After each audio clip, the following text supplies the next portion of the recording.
दोस्तों एआई का सबसे बड़ा प्रोजेक्ट सामने आया, नाम है स्टारगेट, जिसमें ओपन एआई के सैम आल्टमैन, सॉफ्टबैंक के मासायोशी सन और ओरेकल के लैरी एलिसन और प्रेसिडेंट डोनाल्ड ट्रंप ने इसके अंदर हाथ मिलाया। ये प्रोजेक्ट एक एआई रेवोल्यूशन की शुरुआत है, जिसके अंदर 4 साल में $500 बिलियन इन्वेस्ट किए जाएंगे एआई रिलेटेड इंफ्रास्ट्रक्चर के ऊपर। डेटा सेंटर, सुपर कंप्यूटर्स और कोर टेक्नोलॉजी बनाई जाएगी जो अगले आने वाले कुछ सालों में एआई को कंप्लीटली ट्रांसफॉर्म कर देगी। इस वीडियो में मैं बताऊंगा कि कैसे ये एक स्ट्रेटेजिक प्रोजेक्ट है यूएसए की तरफ से जो एआई की फ्यूचर को कंप्लीटली रीडिफाइन करेगा। तो चलिए स्टार्ट करते हैं। तो जनवरी 21 को व्हाइट हाउस के अंदर एक बड़ी अनाउंसमेंट करी गई। ट्रंप, आल्टमैन, सन और लैरी ने इस प्रोजेक्ट को अनाउंस किया। स्टारगेट एआई के लिए दुनिया का सबसे बड़ा इंफ्रास्ट्रक्चर बनाएगा। प्रोजेक्ट की शुरुआत हो रही है $100 बिलियन से और अगले 4 सालों तक इसके अंदर $500 बिलियन इन्वेस्ट किए जाएंगे। मैसेज क्लियर है कि एआई के अंदर यूएसए लीड लेना चाहता है और यूएसए के लिए चाइना सबसे बड़ा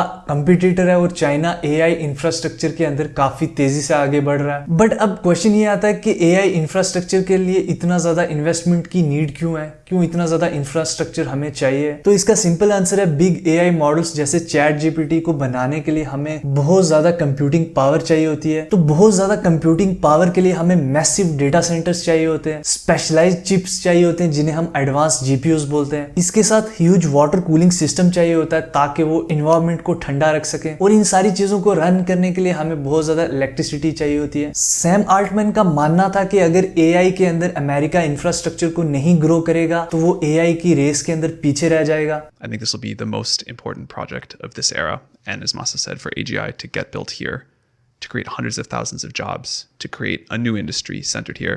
We wouldn't be able to do this without you, Mr. President, and I'm thrilled that we get to. I think it'll be an exciting project. I think we'll be able to do all of the wonderful things that these guys talked about.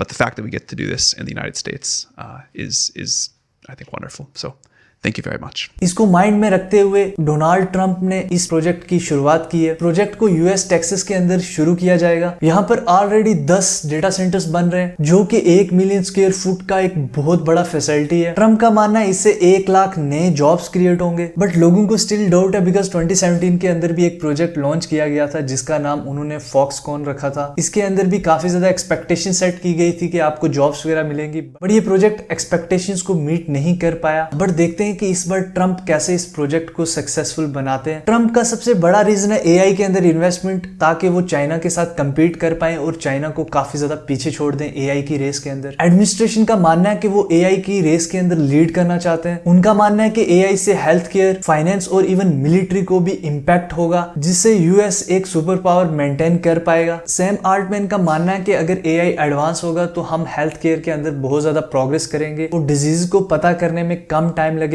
इसके साथ उनका मानना है कि US को advance chips के लिए foreign countries के ऊपर डिपेंड नहीं रहना पड़ेगा। इसके साथ एक और इंटरेस्टिंग बात है जिसके अंदर H1B वीजा की पॉलिसीज के अंदर चेंज किए जाएंगे, जहां पर डेटा सेंटर रोल्स के लिए वीजा अप्रूवल प्रोसेस को और ज्यादा स्ट्रीमलाइन किया जाएगा, जिससे मोस्टली इंडियंस को बहुत ज्यादा फायदा होगा बिकॉज बहुत ज्यादा इंडियन H1B वीजा के थ्रू काम कर रहे हैं। तो इंडिया के लिए ये काफी एक अच्छी चीज है। वहीं पे क्रिटिक्स इसे चीप लेबर बोल रहे हैं, बट सपोर्टर्स का मानना है ये एक टैलेंट गैप को फिल करेगा। आपको क्या लगता है कि डोनाल्ड ट्रंप की ये स्ट्रेटजीज इंडिया को हेल्प करेंगी? कमेंट में अपने थॉट्स जरूर शेयर करो। तो स्टारगेट के स्ट्रक्चर को इस तरीके से बनाया गया कि इसके अंदर सॉफ्टबैंक के सीईओ फाइनेंसिंग के अंदर हेल्प करेंगे और ओपनएआई ऑपरेशनल डिसीजन हैंडल करेगा और ओरेकल इसके अंदर इंफ्रास्ट्रक्चर में हेल्प करेगा। इसके साथ साथ सॉफ्टबैंक के सीईओ को इस प्रोजेक्ट का चेयरमैन बनाया गया। इसके साथ साथ बिग पार्टनर्स को भी इन्वाइट किया गया जिसके अंदर ओरेकल, एनवीडिया, आर्म और माइक्रोसॉफ्ट डेटा सेंटर्स को ऑपरेट करेंगे। एनवीडिया जैसी कंपनीज एडवांस जीपीयूज को प्रोवाइड करेगी इसके अंदर। अब तक माइक्रोसॉफ्ट ओपनएआई का कोर पार्टनर था, बट ओपनएआई अब अदर पार्टनर्स के साथ भी कोलैबोरेट कर सकती है अपनी एआई कैपेबिलिटीज को एडवांस करने के लिए। इसके साथ साथ व्हाइट हाउस ने अपनी पुरानी रूल्स को भी रोल बैक किया जो एआई रेगुलेशंस को और ज्यादा स्ट्रिक्ट बनाता था। ये सब रूल्स चेंज करने का रीजन ये है कि एआई को और ज्यादा फास्ट किया जाए और एआई डेवलपमेंट बहुत ज्यादा तेजी से हो। लोगों का मानना है कि एआई ग्रोथ के अंदर बहुत ज्यादा इनसाइट चाहिए होती है, बट एडमिनिस्ट्रेशन का मानना है कि हमें सबसे पहले चाइना को बीट करना है, बाद में रेगुलेशंस को हम देख लेंगे। ट्रंप का मानना यहाँ ये एक नेशनल सिक्योरिटी और टेक्नोलॉजिकल लीडरशिप के लिए काफी ज्यादा क्रूशियल है। और एलिसन और आल्टमैन ने इसे कहा है this is the most important project of the era. तो बेसिकली स्टारगेट प्रोजेक्ट का सबसे बड़ा रीजन है यूएसए चाइना को बीट करना चाहता है, इसके साथ साथ वो अपनी नेशनल सिक्योरिटी को और ज्यादा इनहेंस करना चाहता है और एआई का एग्रेसिव यूज करना चाहता है बाकी एरियाज में भी। अगर ये प्रोजेक्ट सक्सेसफुल होता है तो एआई हमें सेल्फ ड्राइविंग कार्स के अंदर और ज्यादा एडवांस होता हुआ दिखेगा। इसके साथ हेल्थ केयर इंडस्ट्री के अंदर भी इसका काफी ज्यादा बेनिफिट हो सकता है। मैन्युफैक्चरिंग से लेके एआई ह्यूमनॉइड रोबोट से लेके अदर इंडस्ट्रीज भी इसके काफी ज्यादा इफेक्ट हो सकती हैं। आपके क्या थॉट्स हैं इस प्रोजेक्ट के बारे में? कमेंट्स में अपने थॉट्स जरूर शेयर करो। क्या आपको ये प्रोजेक्ट इंटरेस्टिंग लगता है या फिर जस्ट एक नॉर्मल प्रोजेक्ट है? तो अगर ये वीडियो आपको अच्छी लगी तो इस वीडियो को लाइक करो और ऐसे इंटरेस्टिंग वीडियोस के लिए मेरे चैनल को सब्सक्राइब करो। तो मिलते हैं किसी अगली वीडियो में, तब तक के लिए सी यू।